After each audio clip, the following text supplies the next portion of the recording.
ഇനി രാഹുൽ മാങ്കൂട്ടത്തിൽ പാലക്കാട്ടേക്ക് പോകുമോ? ഏതായാലും നിയമസഭാ തിരഞ്ഞെടുപ്പിൽ രാഹുൽ സ്ഥാനാർത്ഥിയാകില്ലെന്നുറപ്പായി. അതുകൊണ്ട് തന്നെ രാഹുൽ തൽക്കാലം പത്തനംതിട്ടയിൽ തുടരും. മൂന്നാമത്തെ ലൈംഗിക പീഡന പരാതിയിൽ പാലക്കാട് MLA രാഹുൽ മാങ്കൂട്ടത്തിലിന് പത്തനംതിട്ട ജില്ലാ സെഷൻസ് കോടതി ജാമ്യം അനുവദിച്ചുവെങ്കിലും മാങ്കൂട്ടത്തിലിന്റെ രാഷ്ട്രീയ ഭാവി അനിശ്ചിതത്വത്തിലാണ്. ജനുവരി 11 തീയതി പാലക്കാട്ടെ ഹോട്ടലിൽ നിന്ന് നാടകീയമായാണ് പോലീസ് രാഹുലിനെ അറസ്റ്റ് ചെയ്തത്. കഴിഞ്ഞ 18 ദിവസമായി രാഹുൽ ജയിലിലായിരുന്നു.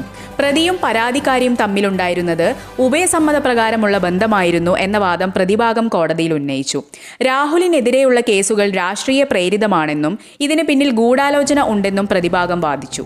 കേസിൽ ഇതുവരെ പരാതിക്കാരി നേരിട്ട് പോലീസിന് മൊഴി നൽകിയിട്ടില്ലെന്നും രഹസ്യമൊഴിയോ വൈദ്യപരിശോധനയോ ഉൾപ്പെടെയുള്ള നടപടികൾ പൂർത്തിയായിട്ടില്ലെന്നും പ്രതിഭാഗം ചൂണ്ടിക്കാട്ടി.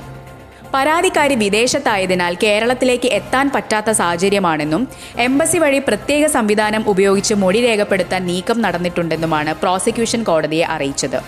അന്വേഷണത്തോടും അറസ്റ്റിനോടും രാഹുൽ സഹകരിച്ചില്ലെന്നും പ്രോസിക്യൂഷൻ വാദിച്ചു. കേസിന്റെ വിശദാംശങ്ങളും മുൻ കോടതി നിരീക്ഷണങ്ങളും പരിശോധിച്ച ശേഷമാണ് പത്തനംതിട്ട ജില്ലാ സെഷൻസ് കോടതി ജാമ്യം അനുവദിച്ചത്.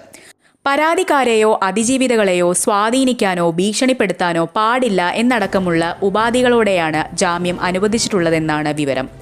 ഇതിനിടെ കൂടുതൽ കേസുകൾ ഇനി രാഹുലിനെതിരെ ഉണ്ടാകില്ലെന്നും സൂചനയുണ്ട്. പരാതിക്കാർ ഉണ്ടെങ്കിലും ആരും ഔദ്യോഗികമായി പരാതി നൽകില്ല. ഈ സാഹചര്യത്തിൽ രാഹുൽ വിഷയം കൂടുതൽ വിവാദമാക്കേണ്ടതില്ലെന്ന നിലപാട് ചില കേന്ദ്രങ്ങൾ എടുത്തുകഴിഞ്ഞു. കോൺഗ്രസിന്റെ സ്ഥാനാർത്ഥി പട്ടികയിൽ രാഹുൽ ഉണ്ടാകില്ല.